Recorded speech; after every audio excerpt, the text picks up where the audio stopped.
भारत जोड़ो यात्रा अभी दिल्ली में प्रवेश कर चुकी है और हमारे साथ हैं कन्हैया कुमार। कन्हैया जी, आप पहले दिन से इस यात्रा से जुड़े हुए हैं। क्या आपके अंदर बदलाव हुआ और आप देश में क्या देख रहे हैं? दो चीजें बताइए।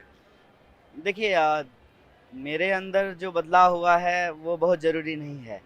ये मीडिया प्लेटफ़ॉर्म है, पब्लिक प्लेटफ़ॉर्म है। किसी इंसान के अंदर क्या परिवर्तन हो रहा है, अगर उसका कोई सोशल इम्पैक्ट नहीं है, अगर उसका कोई सोशल कंसर्न नहीं है, तो उसकी ज़रूरत नहीं है। जहाँ तक देश में बदलाव का सवाल है, बदलाव तो अमूमन होते रहता है। जब आप कुछ करें या ना करें, बदलाव अपनी गति से होते रहता है। इस यात्रा का एक बहुत बड़ा रोल हम ये देख रहे हैं कि एक जो निराशा थी, एक जो नाउम्मीदी थी और सरकार के द्वारा यूँ कह लीजिए कि जो लोग सत्ता में बैठे हुए लोग हैं, जिस तरह से विपक्ष पे एक तरफ़ा हमला करते रहते थे, तो उसमें कहीं न कहीं लोगों को लगता था कि कोई मजबूत विपक्ष के तौर पर जो है, वो लड़ने वाला नहीं है, लड़ नहीं रहा है। हालाँकि ये हकीकत नहीं थी, लोग लड़ रहे थे और आप जानते हैं लड़ने वाले लोग जेलों में बंद पड़े हुए हैं, बारी-बारी से जो है लोगों को मुकदमे हो रहे हैं, लोग लड़ रहे थे। लेकिन कहीं न कहीं मैं कह रहा हूँ ये नाउम्मीदी ज़रूर फैल गई थी, तो वो नाउम्मीदी टूटी है, लोगों का उम्मीद जुड़ा है, लोगों ने सपने देखना शुरू किया है कि नफ़रत को हराया जा सकता है और देश का जो असल सवाल है, महँगाई का सवाल और बेरोज़गारी का सवाल, इस पर कोई सकारात्मक पहल हो सकती है, देश उस पे आगे बढ़ सकता है। आपको लगता है कि 2024 जो चुनाव, एक साल बचे हुए हैं, 1.5 साल, उसमें जैसे कहा जाता था मोदी नहीं तो कौन, तो आप लोग विकल्प तैयार कर लिए क्योंकि आप कह रहे हैं कि निराशा थी, तो आप विकल्प पेश कर रहे हैं क्या? नहीं, नहीं, हम नहीं कह रहे हैं मोदी नहीं तो कौन। ये नहीं, हमेशा वो लोग कहते हमेशा उन लोगों ने ऐसा वातावरण बनाने का प्रयास किया, हमेशा जो है विपक्ष को बदनाम किया, नकली वीडियो बनाए, गलत व्हाट्सएप मैसेज घुमाया, हज़ारों करोड़ रुपया खर्च किया, लोगों के दिमाग में ये डालने के लिए कि देश में कोई राजनीतिक विकल्प नहीं है, देयर इज़ नो अल्टरनेटिव जिसको कहते हैं टीना फैक्टर, वो करने की कोशिश की और उस वक़्त भी हम लोग कहते थे कि ईमानदारी से लड़ने वाले लोगों की कमी नहीं है, बस कमी ये है कि वो इकट्ठा नहीं हैं। लेकिन इस यात्रा में लोग इकट्ठा हो रहे हैं, एकजुट हो रहे हैं और राहुल गांधी जी के नेतृत्व में जो है ये यात्रा शानदार तरीके से आगे बढ़ रही है। मुझे लगता है कि कोई विकल्प नहीं है ना, ये सवाल अगर लोग अपने मन से दूर करना चाहते हैं, तो इस सवाल का जवाब हमारे कन्हैया जी, पास आप चुनावी राजनीति में आप लोग हैं, कांग्रेस चुनावी राजनीति में है। गुजरात के चुनाव नतीजे आए, यात्रा के दौरान ही गुजरात के नतीजे आए। मतलब 17, 18, 17 पे कांग्रेस सिमट गई, वोट परसेंट में बहुत गिरावट हुई है। हिमाचल आप लोग जीते हैं, लेकिन बहुत मार्जिन नहीं है। और जहां आप अभी हैं दिल्ली में, वहां तो स्थिति खराब रही।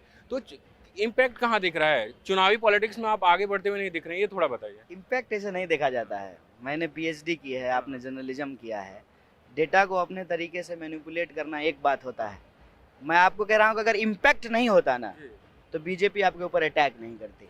इसको सिंपल समझ लीजिए। सरकार उसी के ऊपर अटैक करेगी जिसका इम्पैक्ट होगा। इसको सिंपल ऐसे समझिए। जहाँ तक डेटा का सवाल है, डेटा अलग-अलग तरीके से लोग रखते हैं, प्रस्तुत करते हैं। मैं कह रहा हूँ कि कोई नई जगह बीजेपी जीती है क्या? तो नहीं, ऐसा क्यों कहा जा रहा है कि उसको बहुत जो है एडवांटेज हो गया है? बीजेपी कोई नई जगह नहीं जीती पर है ना। गुजरात में बहुत मार्जिन था सर, आप लोग काफी सीटें हार गए। अरे तो मार्जिन में तो टोटल लोकसभा सीट तो वहाँ ऑलरेडी जीती हुई है। तो कितना भी मार्जिन होगा उसका क्या फ़र्क पड़ता है? उसको समझने का, उसका एक मतलब निकालने का भी तो है ना। लोकसभा की सारी सीटें ऑलरेडी बीजेपी के पास है। बीजेपी की सरकार थी, फिर बीजेपी की सरकार बन गई, तो कहाँ इम्पैक्ट कोई नया पैदा हो गया है? इनफैक्ट मैं आपको बता दूं कि लोकसभा चुनाव की अगर आप बात कर रहे हैं, जो कि करनी नहीं चाहिए, अभी हम 2022 में खड़े हैं, अभी जो है लोगों के सामने जो है 2023 में क्या होगा इसकी चर्चा करनी चाहिए। लेकिन पता नहीं मीडिया की क्या मजबूरी है कि चुनाव के आगे पीछे वो कुछ नहीं सोचती है। और हम तो उम्मीद करते हैं कि आप अल्टरनेटिव मीडिया हैं, कम से कम आप सोचेंगे। नहीं नहीं, हम लोग करते भी हैं। लेकिन ठीक है, चुनाव पे ही जब बात हो रही है और डेटा पे ही बात हो रही है, तो डेटा तो हम भी समझते हैं। तो मैक्सिमम पे ऑलरेडी बीजेपी है, तो लूज करने के लिए जो ऑलरेडी लूज कर गया उसके पास खोने के लिए क्या है? तो ऑलरेडी खो चुका है। तो जो पाया हुआ है वही ना खोएगा। तो इम्पैक्ट जहाँ तक बात है और जो ज़रूरी चीज़ है उसको समझना होगा हम लोगों को कि देश के भीतर जो सबसे बड़ा मुद्दा है महंगाई और बेरोजगारी, जिससे लोग त्रस्त हैं और परेशान हैं, उससे बार बार बीजेपी अपना तंत्र लगा करके लोगों को डिफ्लेक्ट करती है। देश की सबसे बड़ी विपक्षी पार्टी है कांग्रेस। कांग्रेस की ये जिम्मेवारी है कि सड़कों पर उतर करके लोगों के सवाल को लेकर के लड़े।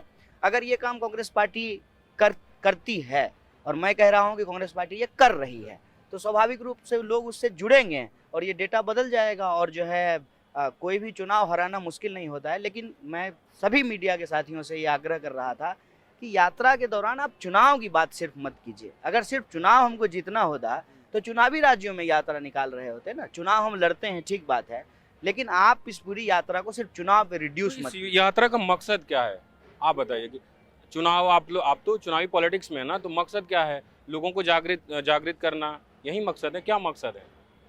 चुनाव लड़ना इस यात्रा का मकसद नहीं है ना। सिर्फ मैं कह रहा हूँ मकसद नहीं, लेकिन एक मकसद तो होगा। एक मकसद से कब मना किए हैं? एक मकसद से तो मना नहीं किए हैं। और उस मकसद में जो है ऐसी कोई परिस्थिति नहीं है कि जो है हम जो बात हमारे दिमाग में जबरदस्ती डालने की कोशिश की जा रही है हम उसको मान लें।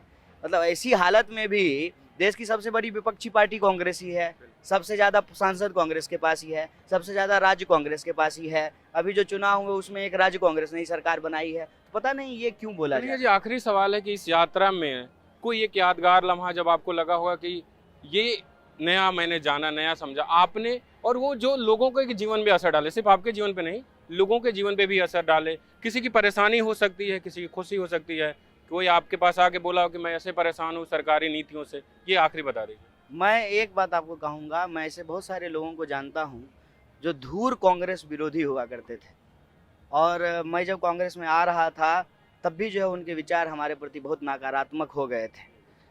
वो लोग जब यात्रा से आकर के जुड़े ना, तो मुझे लगा कि इस यात्रा का इम्पैक्ट है, लोग इसमें शामिल हो रहे हैं और उनको एक माध्यम दिख रहा है कि अगर हम राहुल गांधी के साथ, कांग्रेस पार्टी के साथ एकजुट होकर के रैली कर सकते हैं तो इस देश में जो है एक नया राजनीतिक भविष्य जो है उसको गढ़ा जा सकता है। तो ये थे कन्हैया कुमार, जो लगातार इस यात्रा में शामिल है, और इनका कहना है कि ये जो यात्रा का एकमात्र मकसद चुनाव नहीं है, और भी जो मुद्दे हैं, महंगाई, बेरोजगारी, उसको जनता के बीच ले जाना है। और उन्होंने ये भी कहा कि बहुत सारे लोग जो कांग्रेस के एंटी थे वो आज यात्रा से जुड़ रहे हैं। बसंत कुमार, newslaundry.com के लिए।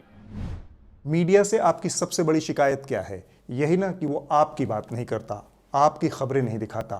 इसका इलाज ये है कि मीडिया में आप इन्वेस्ट करें ताकि मीडिया आपकी बात करे। सब्सक्रिप्शन आधारित मीडिया इसका जवाब है। hindi.newslaundry.com पर जाएं, न्यूज़ लॉन्ड्री को सब्सक्राइब करें।